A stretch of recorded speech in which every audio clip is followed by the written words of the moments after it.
আজকে রান্নাঘর থেকে ভিডিওটা শুরু করছি। অলরেডি আমার মাংস ম্যারিনেট করে রাখা ছিল। এই যে আমি এখন চিকেনগুলো ম্যারিনেশন করার পর তারপর দিয়ে দিলাম আর কি তেলে। আর এখানে বেরেস্তাটা আমি ভেজে রেখেছিলাম। আর যেহেতু অনেকজন বাড়িতে খাওয়া দাওয়া করবে, সেহেতু আমি ডিমগুলোও সেদ্ধ করতে বসিয়ে দিয়েছিলাম। তো সেদ্ধ হয়ে গেছে, এখন ঢাকা দিয়ে রাখা আছে। আর চালটা আমি সকাল সকালই ভিজিয়ে দিয়েছি, কারণ বিরিয়ানি করলে, আর এই যে আমার সব ছেলের বন্ধুরা চলে এসেছে বাড়িতে, আর বিরিয়ানি করলে তো চালটা আগেই ভেজাতে হয়, ওই কারণে আমি আগেই ভিজিয়ে দিয়েছিলাম। আর রাইসটাও হয়ে গেছে।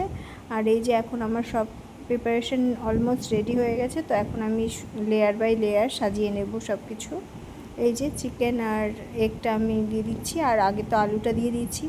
আর এবার ধীরে ধীরে করে সাজিয়ে নেব। সকাল থেকে উঠে একা হাতে করেছি জন্য আর আগের ভিডিওগুলো আমার নেওয়া হয়নি সেইভাবে। আর এই যে এখন রাইসটা দিয়ে দিলাম ওপর থেকে, তারপর আরও বেরেস্তাগুলো দিয়ে দেবো। সব কিছু একের পর এক লেয়ারের উপর যেইভাবে দেয় সবাই সেইভাবেই আমি দেব।